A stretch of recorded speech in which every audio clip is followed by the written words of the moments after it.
શ્રીમદ ભાગવત જી અંતર્ગત સ્કંદ 10મો, અધ્યાય 5મો નંદ મહોત્સવ નું ચિંતન આપણે કરી રહ્યા છીએ. એ અંતર્ગત 5મા અધ્યાયના 16 શ્લોક સુધીનું આપણે ચિંતન કર્યું. ગઈકાલે ગોપજનોએ કઈ રીતે નંદ મહોત્સવ મનાવ્યો એ પણ જોયું. 10 પ્રકારના વાચિંત્રનું નિરૂપણ આપણે જોયું. એના પછી જે છે કે ઉદાર મનવાળા નંદરાયજીએ કઈ રીતે બધાને દાન આપવાનો પ્રારંભ કર્યો, કઈ રીતે બધાને દાન આપ્યું એનું પણ આપણે ચિંતન ગઈકાલે 4 શ્લોક જે લીધા એમાં આટલું ચિંતન નંદ મહોત્સવ સુધીનું આવ્યું. હવે આપણે આજે 17 અને 18 એ 2 શ્લોક લઈશું. એટલે જે છે એ નંદ મહોત્સવનું જે છે ચિંતન વિરામ થશે અને પછી આપણે જે છે વ્રજ ભયો મહર કે પૂત એની અંદર પ્રવેશ કરીશું. તો સૌથી પહેલા 17મો શ્લોક લઈએ છે કે નંદ ગોપથી અભિનંદન એટલે આદર પામેલી મહાભાગ્યશાળી રોહિણી એવા દિવ્ય વસ્ત્રો, માલાઓ અને કંઠના આભૂષણોથી શોભિત થઈ સર્વત્ર ફરતી હતી.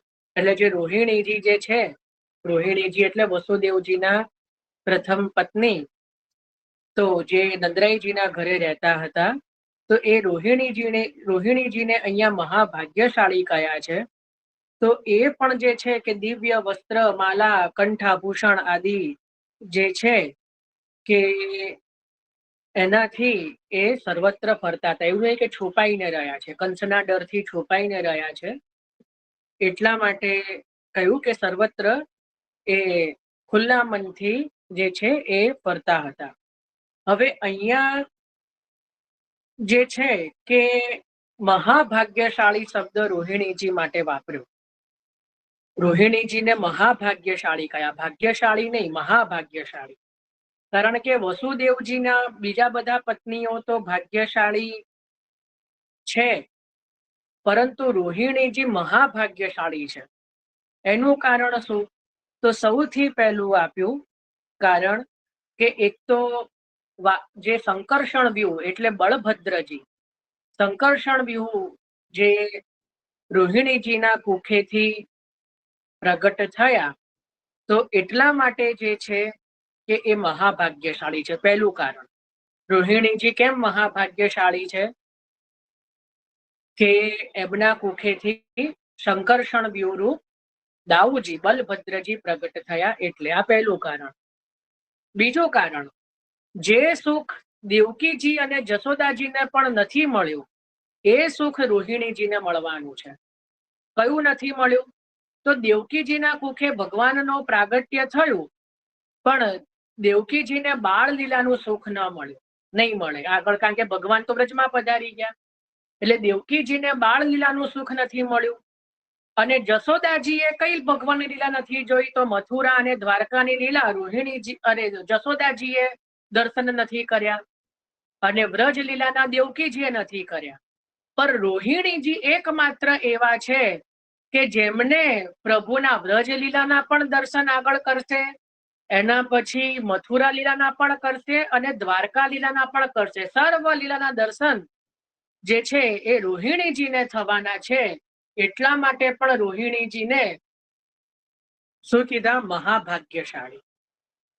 બરાબર, મહાભાગ્યશાળી કયા? રોહિણીજીને. તો રોહિણીજી જેવું મહાભાગ્યશાળી બીજું કોણ છે કે જેમને સર્વ લીલાના દર્શન પ્રભુના થયા છે કે કરશે આગળ?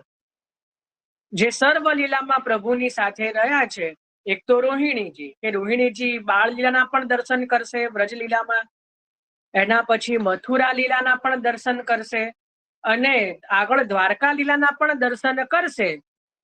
એટલા માટે એમને મહાભાગ્યશાળી કયા. પણ કોઈને ધ્યાનમાં આવે છે કે આવું બીજું કોણ છે કે જે સમગ્ર આખા 10મા સ્કંદમાં જે ઠાકોરજીની સાથે હોય. ચલો, આશાબેન સોની. ઉદ્ધવજી. ઉદ્ધવજી નહીં, બાળ લીલા દર્શન ઉદ્ધવજીને ક્યાં થયા છે? નહીં. જીજ્ઞાબેન. જય શ્રી કૃષ્ણ જયભાઈ. ગોપીજનો. ગોપીજનોએ ક્યાં મથુરા અને દ્વારકા લીલામાં દર્શન કર્યા છે? નહીં.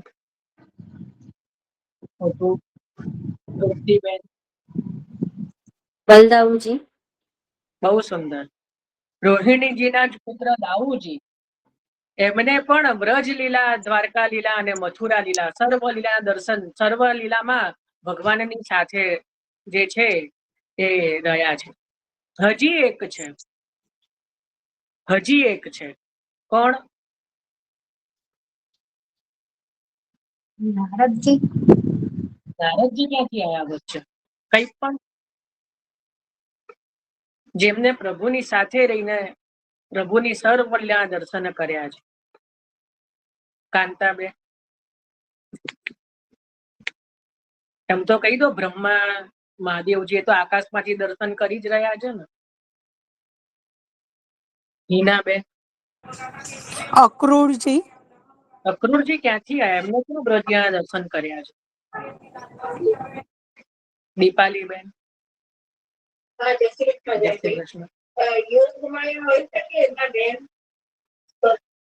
ના ના, યોગમાયા નહીં. યમુનાજી. યમુનાજી. કારણ કે જલ સ્વરૂપે તો યમુનાજી વ્રજમાં પણ વહે છે, મથુરામાં પણ. અને કાલિંદીજી આપનું જે ધર્મ સ્વરૂપ, અંશ સ્વરૂપ છે, એ સ્વરૂપે પણ પોતે દ્વારકામાં પ્રભુની સંગે, કારણ કે સદા સંયોગ છે, શ્રી યમુનાજીને સદા સંયોગ છે, એટલા માટે પ્રભુ ધર્મ સ્વરૂપથી પણ આગળ પધાર્યા છે. તો પોતે પણ કાલિંદી રૂપ જે છે ધર્મ રૂપ ધારણ કરે. મૂળ રૂપ નથી કાલિંદી, પરંતુ ધર્મ રૂપ છે, પણ એ રૂપથી પણ રહ્યા છે. અને વ્રજમાં તો ચતુર્થ પટરાણી રૂપ છે, અને મથુરામાં તો વિશ્રામ ઘાટ શ્રી યમુનાજી ત્યાં તીર્થ રૂપે તો બિરાજે જ છે. તો પ્રભુની સર્વ લીલાના સાક્ષી રૂપ શ્રી યમુનાજી છે. બરાબર. તો એટલા માટે તો પણ મુખ્યતઃ તો રોહિણીજી અને દાઉજી છે કે એ બંને મહાભાગ્યશાળી છે, કારણ કે જે છે એમને સર્વ લીલા જે છે એ એમની પ્રભુની સાથે રહીને માણી છે. તો એના પછી કહી રહ્યા છે કે આ બધા કારણો છે કે રોહિણીજીને મહાભાગ્યશાળી કયા છે.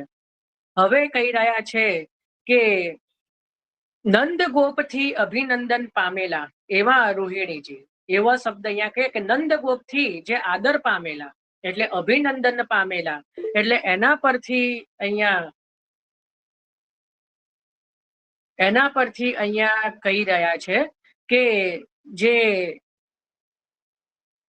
રોહિણીજી જે છે એ ગુપ્ત રહ્યા છે એવું નથી. નિર્ભયતાથી પોતે પણ શૃંગાર આદિ સુંદર ધારણ કરીને, અને યશોદાજીના, કારણ કે યશોદાજીને તો અત્યારે પ્રસૂતિ છે, એટલે પોતે તો વિશ્રામમાં છે. તો યશોદાજી તરફથી જે છે રોહિણીજી બધાનું સન્માન કરી રહ્યા છે. બધાને જે ગોપીજનો છે, જે સ્ત્રીજનો છે, એમને વસ્ત્રો આદિનું દાન, વસ્ત્ર, આભૂષણ, રત્ન આદિનું દાન કોણ કરી રહ્યું છે? રોહિણીજી કરી રહ્યા છે. તો એ રીતે કહી રહ્યા છે કે અહીંયા રોહિણીજી પણ નિર્ભયપણાથી જે છે કે દિવ્ય વસ્ત્ર, માલાઓ અને કંઠના આભૂષણોથી શોભિત છે. હવે અહીંયા કહી રહ્યા છે કે સ્ત્રીના અલંકારો 3 પ્રકારના હોય છે. સ્ત્રીના અલંકારો જે છે એ 3 પ્રકારના હોય છે. તો સૌથી પહેલા કહી રહ્યા છે કે વસ્ત્રના, સુવર્ણના અને ફૂલોના. વસ્ત્રના, સુવર્ણના અને ફૂલોના આ 3 પ્રકારના જે છે આભૂષણ સ્ત્રીઓના હોય છે. એટલે અને બીજું કહી રહ્યા છે કે ચરણમાં અને હસ્તમાં સ્ત્રીઓને સ્વભાવથી જ આભૂષણ ધરનાર હોય છે, એટલે ચરણમાં અને હસ્તમાં, એટલે એનું વર્ણન કર્યું છે. અને કહી રહ્યા છે કે પદક, હાર વગેરે કંઠના આભૂષણો પણ જે ઉત્તમ પણ, એટલે મંગલ, અત્યારે મંગલનો દિવસ છે એટલે કંઠમાં પણ આભૂષણ ધર્યા છે. જો અહીંયા શું કહી રહ્યા છે કે જો સામાન્ય દિવસ હોય તો કોઈ પણ સ્ત્રીના હાથમાં બંગડી હોય, અને પહેલાના સ્ત્રીઓ જે છે ઝાંઝર કે પાયલ કે એવું સહજમાં પહેરતા, પણ કઈ આપણે કંઠમાં બહુ આભૂષણો ધારણ ન કરીએ, કારણ કે ઘરના કામ પણ કરવાના હોય. પણ અહીંયા તો મહોત્સવ છે, ઉત્સવનો દિવસ હોવાથી વિશેષ રૂપે અહીંયા કંઠના માલાજી આદિનું વર્ણન સુખદેવજી કરી રહ્યા છે. એટલે એ બતાવી રહ્યા છે કે અહીંયા ઘરના કામોમાં વ્યસ્ત નથી, પરંતુ નંદ મહોત્સવમાં પોતે પણ એ સંમિલિત છે. એ બતાવવા માટે અહીંયા કહી રહ્યા છે કે રોહિણીજી પણ નિર્ભયતાથી સર્વત્ર ફરી રહ્યા છે, કંસનો ડર રાખ્યો નથી, એટલા માટે એ અહીંયા બતાવી રહ્યા છે. અને જેમ એક ઘરની ધણિયાળી સર્વ કાર્ય કરે એ રીતે જે આ અમારો જ પુત્ર છે એવું જે છે, કારણ કે નંદરાયજીનો પુત્ર થયો એટલે પોતાનો જ પુત્ર માનીને બધાનું સન્માન કરી રહ્યા છે. હવે અહીંયા કહી રહ્યા છે કે રોહિણીજી જો સર્વત્ર ફરે નહીં તો આ રોહિણીનો પુત્ર છે, નંદજીનો પુત્ર, એવું ખોટું કોઈને મનમાં શંકા આવે. પણ જો રોહિણીજી સર્વત્ર ફરે તો આ રોહિણીનો એટલે વસુદેવજીનો પુત્ર છે એવું કોઈને જ્ઞાન થાય નહીં. એટલા માટે પણ અહીંયા કહ્યું કે રોહિણીજી જે છે એ સર્વત્ર નિર્ભયતાથી ફરી રહ્યા છે. હવે કે છે રોહિણી વસુદેવજીના પત્ની છે અને આ બાળકના જન્મ સમયે તે દિવ્ય વસ્ત્રો વગેરે પહેરીને સર્વ ફરે છે. તેથી બાળકને વસુદેવજી સાથે સંબંધ છે, અને વસુદેવ સાથે સંબંધ હોવાથી દેવકીજીનો બાળક કેમ ન હોય.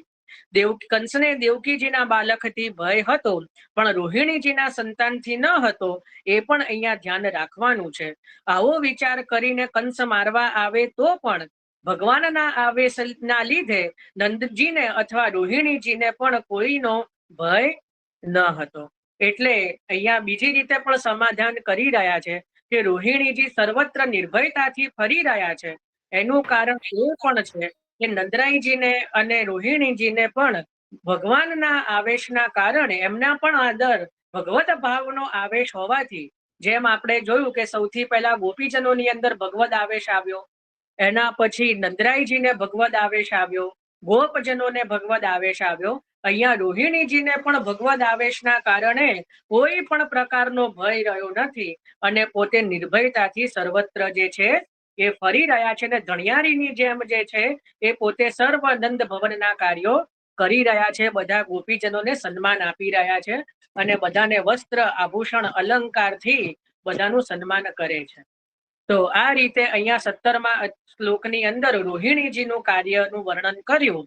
અને હવે છેલ્લો નંદ મહોત્સવનો 18મો શ્લોક, કે કદાચ કોઈ એવું શંકા કરે કે આ રીતે નંદરાયજીએ રોહિણીજીએ બધાને બહુ ખૂબ ધન લૂંટાવ્યું, ખૂબ દાન આપ્યું, તો એના કારણે બધું ધન વપરાઈ જવાથી નંદરાયજીની સર્વ સમૃદ્ધિઓ હવે જતી રહી હશે, કે નંદરાયજીનું ધન જે છે હવે ઓછું થઈ ગયું હશે.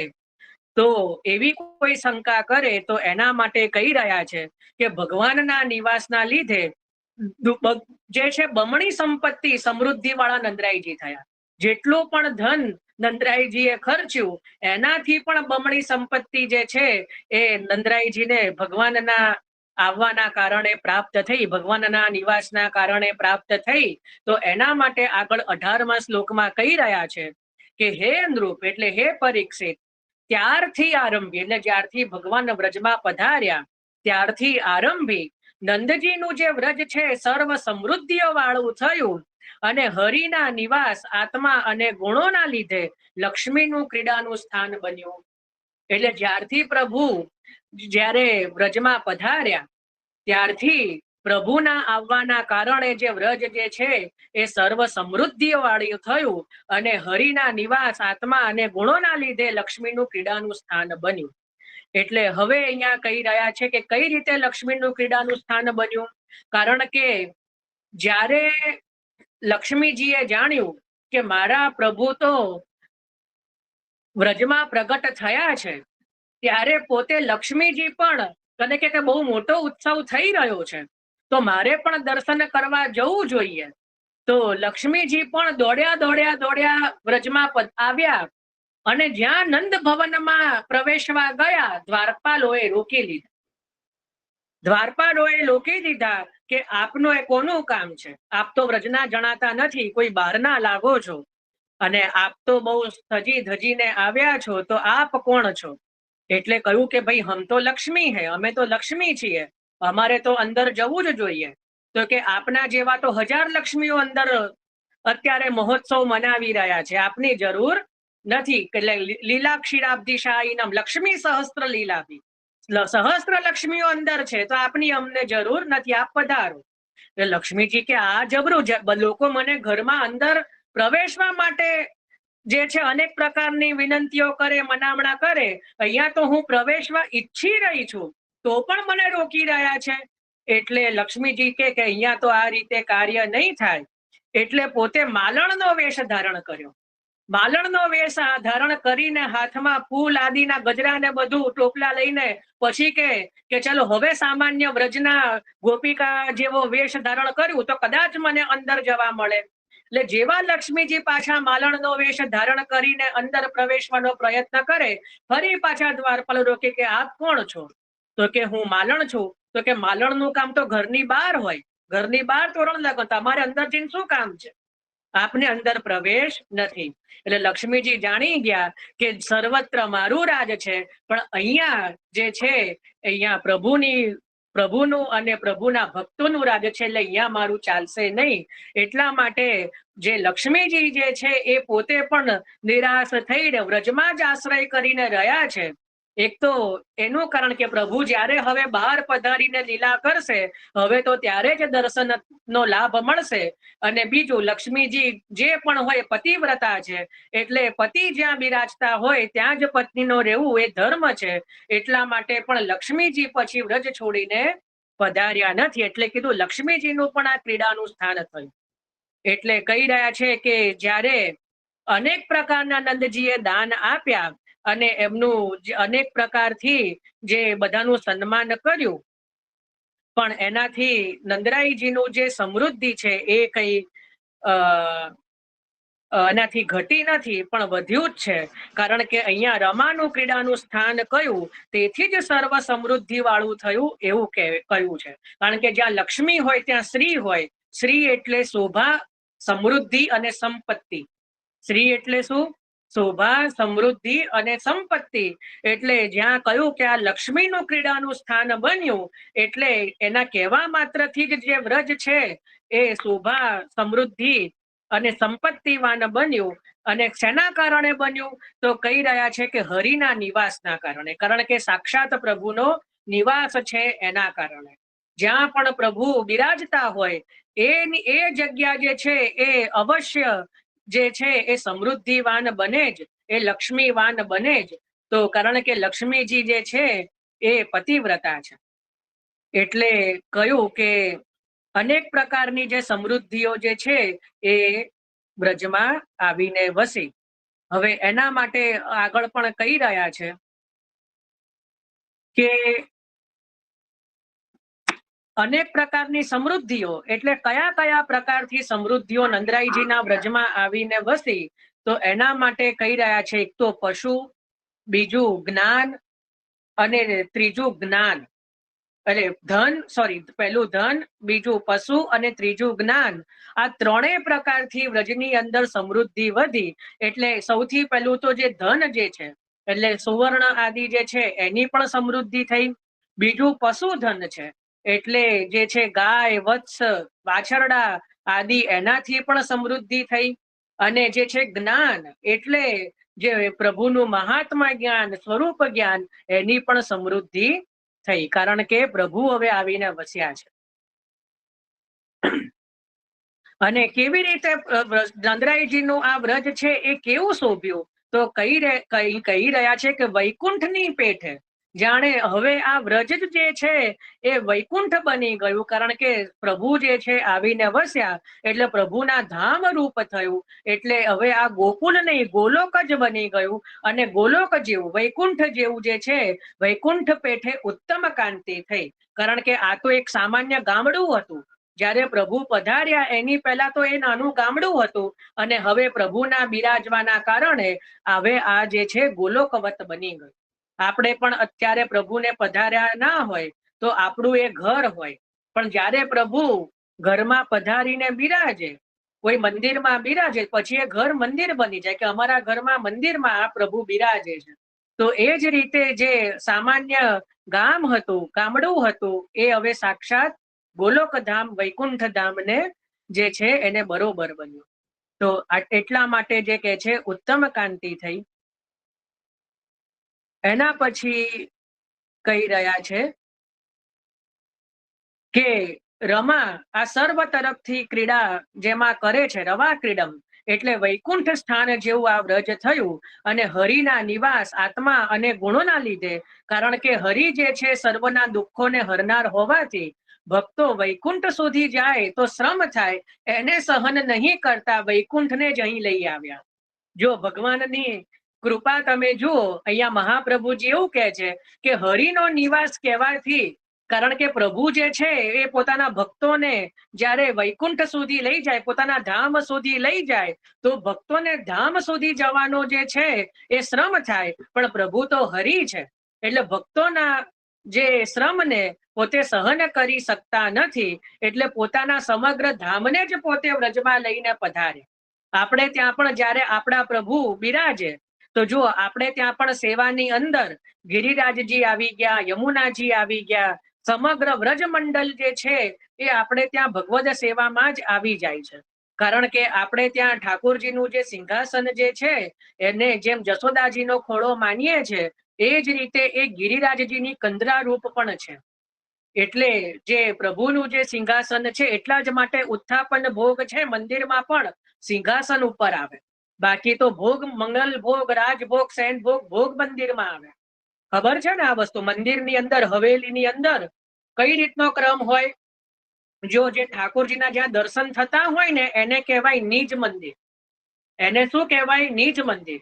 એ નિજ મંદિરની હંમેશા જમણી બાજુ, એટલે જે આપણો ડાબો હાથ હોય ત્યાં જે છે એ ત્યાં હોય ભોગ મંદિર, અને નિજ મંદિરની બીજી બાજુ હોય સૈયા મંદિર, ડાબી બાજુ. એટલે આપણો અહીંયાથી જમણો હાથ, એટલે એ રીતે થાય સૈયા મંદિર. એટલે પ્રભુ જ્યાં બિરાજે એની એક બાજુ હોય સૈયા મંદિર, એક બાજુ હોય ભોગ મંદિર, અને આગળ આવે પલના તિબારી. આ રીતનો ક્રમ હોય બરાબર મંદિરોની અંદર.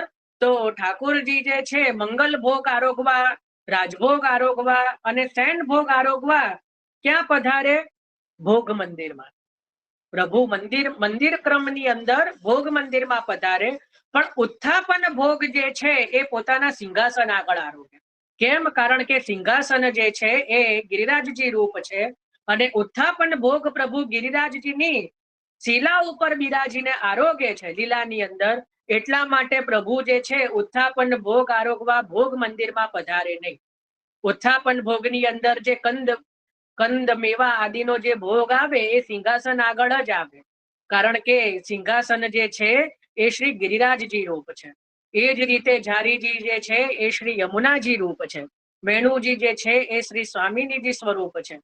તો પ્રભુ સમગ્ર વ્રજને સાથે લઈને જ જે છે સદા બિરાજે છે. એટલે ભક્તોને પોતાના ધામ સુધી જવાનો પણ શ્રમ કરાવતા નથી, પણ ભક્તોનું ઘરને જ ધામ કરી દે છે. એટલા માટે કહી રહ્યા છે કે હરિના નિવાસ અને ગુણોના લીધે એવું કહ્યું કે ભક્તોના સર્વ દુઃખોને હરનારા એવા હરિ ભક્તો વૈકુંઠ સુધી પણ જાય એવો શ્રમ શ્રી હરિ સહન કરી શકતા નથી, એટલે વૈકુંઠને જ વ્રજમાં ઉતારી દીધું. એટલે ભક્તોને જે છે એ શ્રમ થાય નહીં. તો આ રીતે અહીંયા કીધું કે વૈકુંઠ જેવી શોભા જે છે એ પ્રભુએ કરી. તો શેનાથી કરી? તો કીધું કે નિવાસ, આત્મા અને ગુણ. તો એમાં સૌથી પહેલું કહ્યું કે નિવાસ એટલે સ્થાન. નિવાસ એટલે સ્થાન. ભગવાને વ્રજને પોતાનું ઘર માન્યું, પોતાનું સ્થાન માન્યું, એટલે પણ વૈકુંઠ જેવી સ્થિતિ થઈ. બીજું, પોતાનો આત્મા એટલે ભગવાનનો પરમાનંદ રૂપ દેહ. ભગવાન પોતે પોતાના સ્વરૂપથી વ્રજમાં પધાર્યા, એટલા માટે પરમાનંદ રૂપ દેહને પોતાની અંદર વ્રજમાં જે પધરાવ્યું, એટલા માટે પણ વ્રજની વૈકુંઠ જેવી સ્થિતિ થઈ. અને ગુણોના કારણે, એટલે ભગવાનના જે ગુણો છે ઐશ્વર્ય આદિ, એ ગુણોને પણ ભગવાને પોતાના આ વ્રજની અંદર જે પધરાવ્યું, પોતાના સમગ્ર ગુણોને પણ વ્રજની અંદર પધરાવ્યું, એટલા માટે પણ વ્રજ જે છે એની સમૃદ્ધિ થઈ.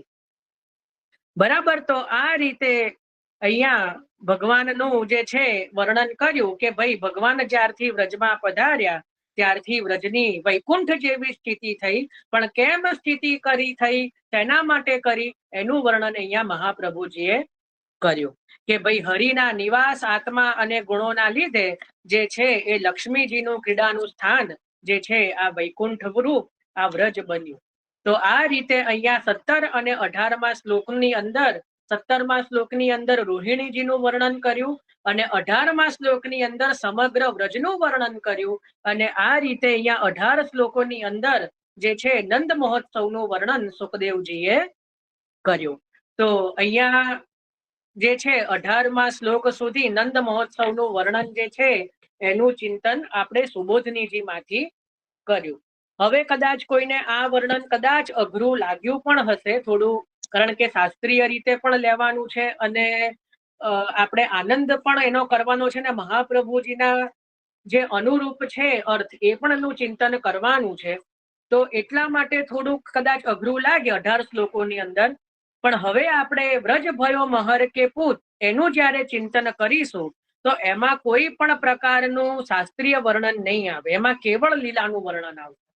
તો એટલા માટે જે છે એ આખું આ જે નંદ મહોત્સવના 18 શ્લોકો જે છે એ સુરદાસજીએ બહુ સુંદર રીતે પોતાની વધાઈમાં એ સુંદર રીતે એનું વર્ણન કર્યું છે. તો આપણે એનું ચિંતન જે છે એ કરીશું. તો હવે આપણે અહીંયા સુબોધનીજીને તો વિરામ આપીએ છીએ અને હવે આપણે પ્રવેશ કરીએ છીએ વ્રજ ભયો મહર કે પૂછ. થોડું અત્યારે ચિંતન કરીએ છીએ, બાકી એનું પદ જે છે આખું તો કાલ સુધીમાં લેવાશે. પણ આપણે વ્રજ ભયો મહર કે પૂત એનું આપણે જેની ટીકા છે એનું ચિંતન કરીએ. તો સૌથી પહેલા વ્રજ ભયો મહર કે પૂત એનું જે છે થોડી પૂર્વ ભૂમિકા 84 વૈષ્ણવના વાર્તાજીમાંથી લઈએ કે જે સમયે સુરદાસજીને ત્રિવિધ નામાવલી મહાપ્રભુજીએ સંભળાવી, બરાબર, અને એ સમયે સૌથી પહેલું પદ સુરદાસજીએ ગાયું ચકૈયરી ચલી ચરણ સરોવર. આપણે આ પદનું પણ ચિંતન, આ પદની પણ ટીકા લીધી છે બહુ જ પહેલા શરૂઆતમાં, બરાબર. જ્યારે આપણે નવો સત્સંગ પ્રારંભ કર્યો હતો ત્યારે ચકૈયરી ચલી ચરણ સરોવર એનો વિડીયો પણ છે. તો એ પદને પણ આપણે સમજેલા. તો જ્યારે એ પદ ગાયું ત્યારે શ્રી મહાપ્રભુજીએ કીધું, મહાપ્રભુજી આજ્ઞા કરી કે સુની કે શ્રી મહાપ્રભુજી કહે કે ભાई सूरदास को सगरी लीला श्री सुबोधनी जी की पूरी और श्री आचार्य जी बहुत प्रसन्न भये और जाने के अब या को लीला को अभ्यास भयो सो श्री आचार्य जी आपू श्री मुखते श्री सूरदास जी को आज्ञा किए કે સુર અબ કછું નંદાલય કી લીલા ગાઓ. એટલે હવે જ્યારે શ્રી સુરદાસજી શરણે આવ્યા અને સુરદાસજીને પછી મહાપ્રભુજીએ કીધું કે હવે સુરદાસજી કછું નંદાલયની લીલા ગાઓ, ત્યારે સૌથી પહેલું પદ સુરદાસજીએ જે ગાયું એ છે નંદ મહોત્સવ કો કીર્તન વર્ણન કરી કે ગાયો સો વ્રજ ભયો મહર કે પૂત. આ 15 તુકનું પદ છે, બધાની પાસે બિરાજતું જ હશે કીર્તનના પુસ્તકની અંદર. આ વ્રજ ભયો મહર કે પૂત આ પદ જે છે, આ જે વધાઈ છે એ જન્માષ્ટમીની અંદર આપેલી છે, દેવગંધાર રાગમાં છે. હવે આ વધાઈની શું મહાત્મ્ય છે, શું મહત્વ છે આ વધાઈનું? તો આ વધાઈનું મહત્વ એ છે, સૌથી પહેલા આની અંદર સુરદાસજીએ સમગ્ર જે 18 શ્લોકો આપણે જોયા નંદ મહોત્સવના, આ સમગ્ર શ્લોકોનો સાર આ 15 તુકમાં પોતાની વધાઈમાં આપ્યો છે. એટલે આ પદોનો પાઠ કરવાથી, આ જે આ વધાઈનો પાઠ કરવાથી કે આ વધાઈનું ગાન કરવાથી શ્રી ભાગવતજીમાં વર્ણિત સમગ્ર નંદ મહોત્સવનું વર્ણન આમાં આવી જાય છે. પહેલું આ જે શ્રીમદ ભાગવતજી કે શ્રી સુબોધનીજી અંતર્ગત જેટલું પણ નંદ મહોત્સવનું વર્ણન છે એ આ બધું જ વ્રજ ભયો મહર કે પૂતની વધાઈમાં સુરદાસજીએ ધરી દીધું છે, બરાબર. આ પહેલું છે. બીજું આમાં એવું છે કે આ પદમાં સુરદાસજીએ તો ગાયું જ છે, પણ આની અંદર શ્રી મહાપ્રભુજીનું પણ અધરામૃત સંમિલિત છે આ પદમાં. કારણ કે જ્યારે સુરદાસજી વર્ણન કરતા જ ગયા ત્યારે જ્યાં છેલ્લી 15મી તૂક આવી ત્યારે શ્રી મહાપ્રભુજી પોતે જ્યારે સુરદાસજીને રોક્યા, થામ્યા કે સુર સુન સુર સબન કી યહ ગતિ જે હરિ ચરણ ભજે. આ જે તૂક છે શ્રી મહાપ્રભુજી બોલ્યા છે. આ જે તૂક છે એ શ્રી મહાપ્રભુજીએ ગાઈ છે. એટલે આખું પદ 15 તૂક સુધીનું તો સુરદાસજીએ ગાયું છે, પણ જે છાપ છે એ શ્રી મહાપ્રભુજી એનું ગાન કર્યું છે. સુરદાસજીને રોકી દીધા કે હવે આગળના વર્ણનનું જે છે એ આપ ન કરો, આગળના વર્ણનનું બધાને એનો અધિકાર નહીં બને. અત્યારના જીવોને આગળના વર્ણનનું શ્રવણ કરવાનો અધિકાર નથી, એટલે અહીંયા સુધી જ આપ આ લીલાનું વર્ણન રાખો. એટલે 15મી તૂક જ્યાં સુરદાસજીએ વ્રજ ભક્તોનું વર્ણન કરવા લાગ્યા ત્યાં મહાપ્રભુજીએ સુરદાસજીને રોકીને એવું કીધું, સુર સબન કી યહ ગતિ જે હરિ ચરણ ભજે. એટલે આ જે પંક્તિ છે એ શ્રી મહાપ્રભુજીએ જે છે એનું ગાન કર્યું છે. એટલે આ જે પદ છે એ સુરદાસજી રચિત તો છે જ, પણ આની અંદર શ્રી મહાપ્રભુજીનું પણ અધરામૃત સંમેલિત છે. ખ્યાલ આવ્યો? એટલા માટે આપણે ત્યાં આ જે પદ છે એનું પ્રથમ સ્થાન છે. અને પ્રથમ સ્થાન કઈ રીતે છે કે જ્યારે પણ બધા જ ઘરોમાં એવો ક્રમ છે કે જ્યારે નંદ મહોત્સવ એટલે જન્માષ્ટમીની વધાઈનો ક્રમ પ્રારંભ થાય ત્યારે સૌથી પહેલા આ જ વધાઈ લેવામાં આવે છે. સૌથી પહેલા આ જ વધાઈનો ક્રમ લેવામાં આવે છે. જ્યારે પણ નંદ મહોત્સવની વધાઈ જે છે એનો પ્રારંભ થાય તો સૌથી પહેલા કઈ વધાઈ લેવામાં આવે? વ્રજ ભયો મહર કે પૂર. એ જ રીતે જન્માષ્ટમીના દિવસે પણ જે છે કે જ્યારે ઠાકોરજીને પંચામૃતનો ક્રમ મંગલા પછી જ્યારે કરવામાં આવે ત્યારે પણ આ જ વધાઈ લેવામાં આવે છે. બરાબર. ઇવન નંદ મહોત્સવના દિવસે પણ જેવા પ્રભુ પલ્લામાં બિરાજે અને નંદ મહોત્સવનો પ્રારંભ થાય ત્યારે પણ સૌથી પહેલા આ જ વધાઈ ગાવામાં આવે છે. તો આપણે ત્યાં આ વધાઈ જે છે એનું આવું મહાત્મય છે કે વ્રજ ભયો મહર કે પૂત એ પ્રથમ છે. સમજ પડે છે ને કે આ જે વધાઈ છે એનું સ્થાન પ્રથમ છે. તો કેમ પ્રથમ છે? કારણ કે આ એનું કારણ છે કે શ્રી જે સુરદાસજીએ જે છે આખું જ જે શ્રીમદ ભાગવતજી અંતર્ગત કે સુબોધનીજી અંતર્ગત જે બધી જ લીલા આ વધાઈની અંદર ધરી દીધી છે. બરાબર. તો આપણે એ વધાઈની અંદર પ્રવેશ કરીએ છે, પણ એની પહેલા કોઈને કઈ પ્રશ્ન હોય તો પૂછી લો. કદાચ કઈ અત્યાર સુધી કઈ ચિંતન હોય કે કઈ પ્રશ્ન હોય તો કરો, નહીતર આપણે જે છે વ્રજ ભયો મહર કે પૂત એની થોડી તૂકોનું ચિંતન કરીએ.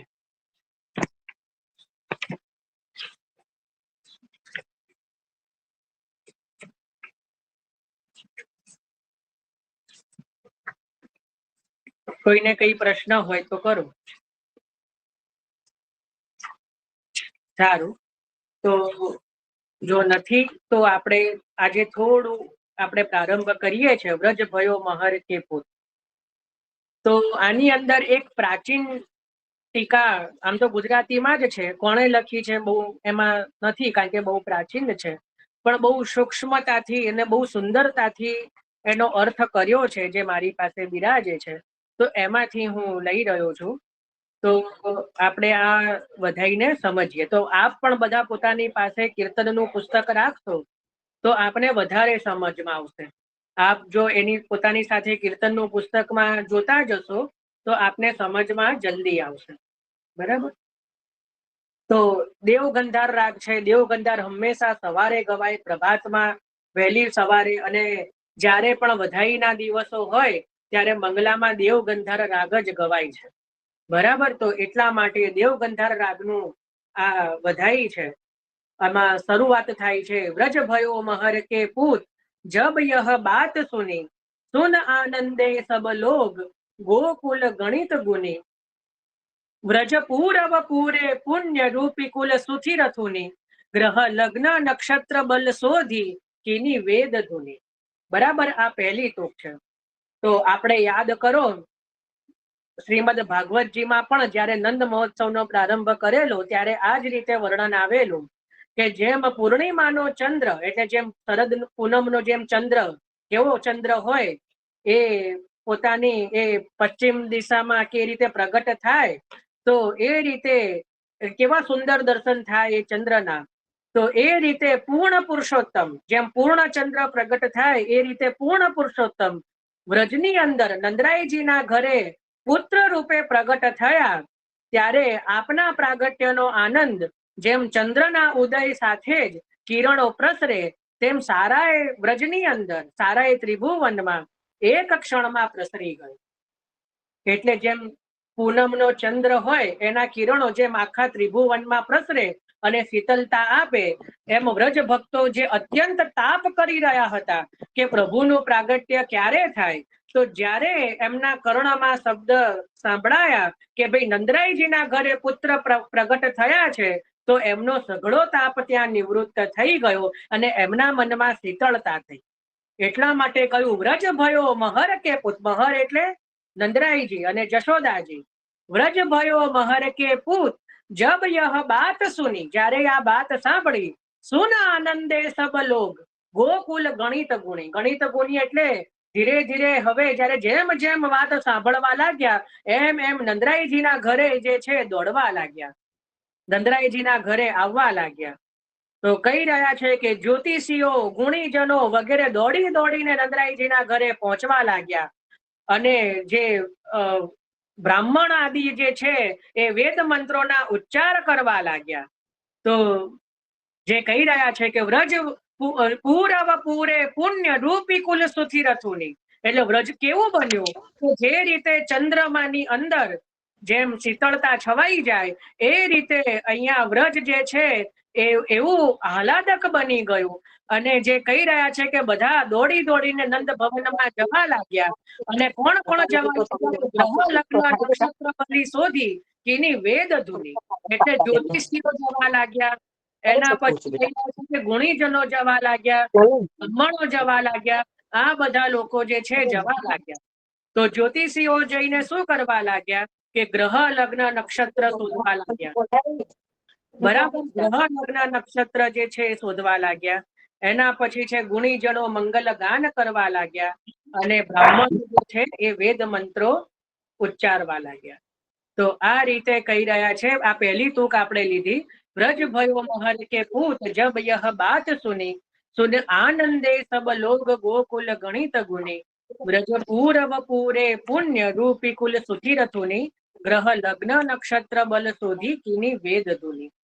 તો આ રીતે આ પહેલું તૂક લીધી કે નંદરાયજીના ઘરે લગ્ન નક્ષત્ર ગ્રહોનું ગણના થવા લાગી, વેદોના મંત્રોનું ઉચ્ચારણ થવા લાગ્યું અને આ રીતે જે છે નંદરાયજીના ઘરે આનંદ પ્રસરવા લાગ્યો. હવે આગળ શું થયું? સુન ધાઈ સબ વ્રજ નાર સહજ સિંગાર કિયે, તન પહેરે નૌતન ચીર કાજર નયન દિયે, કસી કંચુ કી તિલક લલાટ શોભિત હાર હિયે, કર કંકણ કંચન થાર મંગલ સાજ લીએ. કેવા સુંદર શબ્દો છે જો કે સુન ધાઈ સબે વ્રજનાર. ધાઈ એટલે દોડવું. કે જ્યારે આ સાંભળ્યું કે યશોદાજીને પુત્ર થયો છે તો એ સાંભળીને સુન ધાઈ સબ વ્રજનાર એટલે જે બધી વ્રજની નારીઓ જે છે અનેકવિધ શૃંગાર કરીને, અનેકવિધ સહજ અને નૌતમ એવા શૃંગાર ધારણ કરીને એ પોતાને શૃંગારવા લાગી. અને તન પહેરે નૌતન ચીર, રાતી પિયરી ચોલી આદિ પહેરીને એ અને કાજર એટલે નૈનોમાં કાજર આંજી દીધું અને એ રીતે જે છે પોતાના મંગલ સાજ શૃંગાર કર્યા. પોતાના જે થાલની અંદર, કંચલ થાલની અંદર જે છે એ મંગલ સામગ્રીઓ લીધી અને એના પછી સાજ લઈ લઈને જે છે એ નંદ ભવનમાં દોડવા લાગ્યા. તો આ રીતે જે છે એવા લાગવા લાગ્યા કે જાણે ઉડતા પક્ષીઓની હારમાળા જઈ રહ્યા હોય. જો પક્ષીઓ જે છે ને હંમેશા એક જ દિશામાં બધા એકબીજાની પાછળ ઉડતા હોય તો જાણે એવું લાગવા લાગ્યું કે જાણે ઉડતા પક્ષીઓની હારમાળા નંદ ભવનમાં જઈ રહી છે. કેવા પક્ષીઓની કે જાણે લાલ પીળા એવા પક્ષીઓ, કારણ કે કોઈએ લાલ ચૂંદડી પહેરી છે, કોઈએ પીળી ચૂંદડી પહેરી છે, કોઈએ કેસરી ચૂંદડી પહેરી છે. તો એ રીતે મંગલ જે વસ્ત્રો ધારણ કરીને, મંગલ શૃંગાર ધારણો કરીને ગોપીજનો જ્યારે નંદ ભવનમાં હર્ષ ઘેલા બનીને જે છે પોતપોતાના સખીજનો સાથે દોડવા લાગ્યા, ત્યારે એવી જાણે શોભા બની કે જાણે પક્ષીઓ ઉડી રહ્યા છે. તો શું કહી રહ્યા છે? વે અપને અપને મેલ, એટલે જેની સાથે મેળાપ હતો, જે પોતાની સખીજનો છે મેળાપ, તો જે વે અપને અપને મેલ નિકસી ભાત ભલી, માનો લાલ મુનિ નકી પાંત પિંજરન ચૂર ચલી, વે ગાવે મંગલ ગીત મિલ 10-5 અલી, માનો ભોર ભયો રવિ દેખ ફૂલી કમલ કલી. કેવા સુંદર શબ્દો છે. શું કહ્યું કે વે અપને અપને મેલ, એટલે પોતપોતાની સખીજનો સાથે, જેની જેની સાથે મેળાપ છે એવી એવી સખીજનો અપને અપને મેલ, એટલે પોતપોતાની સખીજનો સાથે જાણે દોડવા લાગી નંદ ભવન તરફ. અને કેવી લાગવા માંડી? લાલ મુનિન, મુનિન એટલે પક્ષી, મુનિન એટલે પક્ષી, અને લાલ એટલે સુરંગ. અહીંયા લાલ એટલે લાલ રંગ નહીં, પણ સુરંગી પક્ષીઓ જેમ ઉડતા હોય એવી લાગવા લાગી કે પિંજરાઓ, એટલે પોતાના ઘર રૂપી પિંજરાઓ છોડી છોડીને નંદરાઈજીના ભવન રૂપી આકાશમાં જાણે ઉડી રહી છે એવી શોભાને ધારણ કરવા લાગી. વે ગાવે મંગલ ગીત, અરે જોર જોરથી મંગલ ગીતો વધાઈઓ ગાવા લાગી કે વધાઈ હો નંદરાણી કો પુત્ર ભયો, વધાઈ હો. તો વો ગાવે મંગલ ગીત મિલી 10-5 અલી, એટલે 5-10 સખીજનોના સમૂહ મળીને પોતપોતાનું યુથ બનાવીને પોતપોતાના યુથમાં આ રીતે વધાઈનું ગાન કરવા લાગ્યા.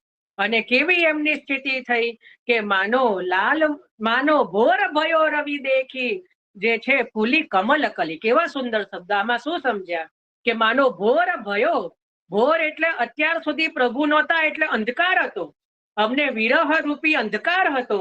હવે ભોર એટલે સંયોગ, ભોર એટલે સંયોગ. હવે પ્રભુ શ્રી ગોવર્ધનવાસી સાંવરેલાલ, હવે ગોવર્ધનવાસી પ્રભુ વ્રજમાં પધાર્યા છે, તો એટલા માટે હવે ભોર ભયો રવિ દેખી, એટલે સૂર્યને દેખીને જેમ કમળની કળી વિકસે, એ જે કમળની કળી હોય ને, સૂર્ય જેમ સૂર્યને જોઈને કમળ ખીલે, તો એ રીતે અહીંયા પ્રભુના દર્શન કરીને આ વ્રજ ભક્તોના મુખ કમલ ખીલવા લાગ્યા.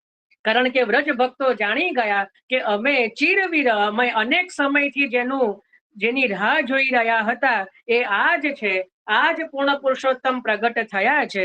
એટલે માનો ભોર ભયો રવિ દેખી ફૂલી કમલ કલી, એટલે એ રીતે એકદમ ખીલી ગયા, એમના મુખ કમલ જે છે એ ખીલી ગયા વ્રજ ભક્તોના. પછી કહી રહ્યા છે ઉર અંચલ ઉડતન જાણ્યો, સારી સુરંગ સુહી, મુખ માડ્યો રોરી રંગ, સેદુર માગ છુહી, શ્રમ શ્રવણ તલન તલોના, બેની શિથિલ ગુહી, સિર બરખત કુસુમ સુદેશ, માનો મેઘ પુહી. કેવી સુંદર વાત કરી. ઉર અંચલ ઉડતન જાણ્યો, સારી સુરંગ ગુહી, એટલે એટલી સુરંગ, એટલી સુંદર સુંદર સાડીઓ પહેરીને પોતે નંદ ભવનમાં પધાર્યા. અને નંદ ભવનમાં પધારવાની ઉતાવળને કારણે જે ઉર ઉપરનો અંચલ પણ સરકી જવા માંડ્યા, એટલે આંચલ પણ સરકી જાય છે, એનું પણ એમને ભાન રહેતું નથી. ઉર અંચલ ઉડત ન જાણ્યું, એટલે એમને દેહાનુસંધાન રહ્યું નથી કે અમારા આંચલ પણ સરકી રહ્યા છે.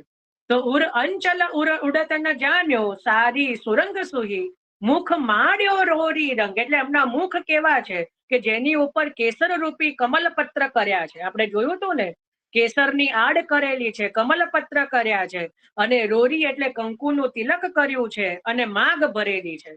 એવા જે વ્રજ ભક્તોના જાણે કમળ જેવા દર્શન થઈ રહ્યા છે. અને શ્રમ શ્રવણ તલર તલોના, બેની શિથિલ ગુહી, એટલે એમના મુખ ઉપર પ્રશ્વેદ બિંદુઓ જે છે એ પ્રશ્વેદ બિંદુઓના કારણે જાણે કમળ ઉપર ઝાકળ લાગ્યું હોય. કમળના પુષ્પ ઉપર ઝાકળ એટલે સવારના સમયે નાના નાના જેમ ઝાકળ હોય ને, તો એ રીતે જાણે જલના બિંદુઓ એ વ્રજ ભક્તોના મુખ ઉપર કેવા લાગી રહ્યા છે કે જાણે કમળ ઉપર ઝાકળ લાગ્યું હોય એવી શોભા એમના શ્રમના કારણે, પ્રસ્વેદ બિંદુઓના કારણે લાગી રહ્યા છે. અને અત્યંત દોડતા દોડતા નંદ ભવનમાં જઈ રહ્યા છે. એટલે એમની બેણી, એટલે એમની વેણીમાંથી પુષ્પો જે છૂટીને જે માર્ગમાં જે છે એ વેરાઈ રહ્યા છે. એટલે કહી રહ્યા છે કે મુખ માડ્યો રોરી રંગ, સેદુર માગ છુહી, શ્રમ શ્રવણ તલન તરોના, બેની શિથિલ ગુહી, એમની બેણી પણ શિથિલ થઈ ગઈ. અને શિર બરખત કુસુમ સુદેશ, માનો મેઘ પુહી, જેમ મેઘ હોય, જેમ ફોરા પડતા હોય, કહીએ ને કે અષાઢ મહિનામાં જેમ ધીમે કેવા ફોરા પડતા હોય, થોડા થોડા બિંદુઓ વરસાદના ટપકતા હોય એ રીતે એમના કેશમાંથી, એમની શિથિલ જે વેણીમાંથી જે છે એ માર્ગમાં પુષ્પો વેરાઈ રહ્યા છે. તો જાણે એવું લાગી રહ્યું છે કે જાણે મેઘ જે છે એ વરસાદ વરસાવતો હોય પુષ્પોનો. તો આ રીતે જે છે કે પોતાની મસ્તી ભરી હલન ચલનથી જે છે એમના વેણીમાંથી પુષ્પોની વર્ષા થઈ રહી છે. અને આ રીતે પોતે દોડી દોડીને જે છે એ નંદ ભવનમાં પ્રવેશ કરી રહ્યા છે. તો અહીંયા આપણે જે છે 4 તૂક જે છે એ વ્રજ ભયો મહર કે પૂતના જે છે એ વધાઈની 4 તૂક આજે આપણે લીધી. બાકીની 11 તૂક આપણે કાલે લઈશું. તો અહીંયા આપણે પ્રથમ તૂકમાં સુરદાસજીએ વર્ણન કર્યું કે કઈ રીતે જે છે નંદરાયજીના ઘરે પુત્રનો જન્મ થવાથી કઈ રીતે વિપ્રજનો, ગુણીજનો અને બધા જે છે એ ગાન કરવા લાગ્યા, વેદ મંત્રોનું ઉચ્ચારણ કરવા લાગ્યા, જ્યોતિષો ગણા કરવા લાગ્યા, ગ્રહ નક્ષત્ર પ્રમાણે બાળકની કઈ રાશિ આવે છે, કયું નામ આવવું જોઈએ એની ચર્ચા કરવા લાગ્યા. અને બીજી બાજુ વ્રજ ભક્તોએ જ્યારે સાંભળ્યું કે નંદરાયજીને ત્યાં, અમારા યશોદા રાણીને ત્યાં પુત્રનો જન્મ થયો છે, એટલે પોતાનો શૃંગાર કરવા લાગ્યા. અને સુંદર શૃંગાર કરીને એ વ્રજ ભક્તો જે છે એ નંદ ભવન તરફ દોડી દોડીને જવા લાગ્યા. એ સમયે આપની કેવી સ્થિતિ થઈ એનું વર્ણન અહીંયા 4 તૂકોમાં સુરદાસજી કરી રહ્યા છે. બરાબર. તો આપણે અહીંયા જે છે 4 તૂકો લીધી છે વ્રજ ભયો મહર કે પૂત. કાલે આપણે પંચમ તૂકથી પ્રવેશ કરીશું. બરાબર. તો આજે આપણે અહીંયા સુધી રાખીએ છીએ. આમાં કોઈને કઈ પ્રશ્ન હોય, કઈ હોય તો પૂછો.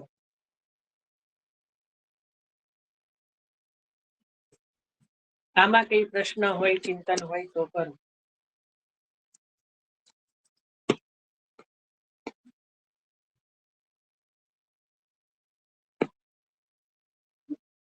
સારું. જો કઈ નથી તો આજે આપણે હવે શ્રી નૃસિંહ જયંતી છે તો શ્રી પુરુષોત્તમ સહસ્ત્રમાંથી નૃસિંહજીના જે નામ છે એનું એકવાર પાઠ કરીએ. બરાબર. અને એના પછી